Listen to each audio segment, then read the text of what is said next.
पंतप्रधान नरेंद्र मोदी शुक्रवारपासून 5 देशांच्या दौऱ्यावर रवाना होणार आहेत। या दौऱ्यामध्ये UAE, Netherlands, Sweden, Norway, Italy या देशांचा समावेश आहे। 20 मे रोजी पंतप्रधान मोदी इटलीच्या पंतप्रधान जॉर्जिया मेलोनींची भेट घेणार।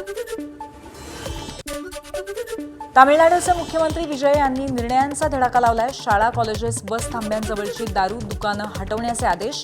2 आठवड्यात दारूची दुकानं हटवण्याच्या सूचना। 717 सरकारी परवाने असलेल्या दारूच्या दुकानांवरती कारवाई।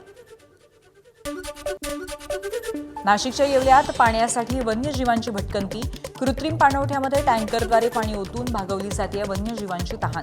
राजापूर, ममदापूर इथल्या हरिण वनसंवर्धन क्षेत्रामध्ये वन विभागानं तयार केले 15 ते 30 कृत्रिम पाणवठे।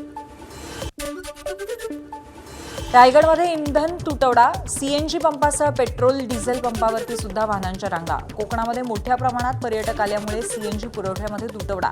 प्रवाशांचा तासनतास खोळंबा। 200 ते 500 रुपये इंधनच वितरण।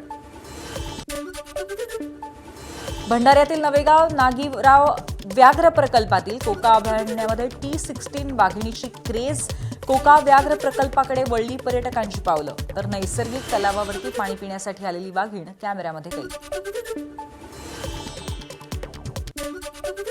जळगावामध्ये आदिशक्ती मुक्ताईच्या 729व्या अंतर्धान सोहळ्यानिमित्त मुक्ताई नगरामध्ये भाविकांची मांदी आली। पंढरपूरच्या विठ्ठलाच्या पादुका संत निवृत्तीनाथ, संत नामदेव महाराज, संत ज्ञानेश्वर यांच्या पादुका दाखल। आखाती देशातल्या युद्धाच्या तणावाच्या पार्श्वभूमीवर इस्रायलचे महावाणिज्यदूत संभाजीनगरच्या घृष्णेश्वरासमोर नतमस्तक। पारंपरिक पद्धतीने केली पूजा अर्चा। वेरुळलेणी, देवगिरी किल्ला, बीबी का मकबरा पाहून यानेव रेवाच भारावली।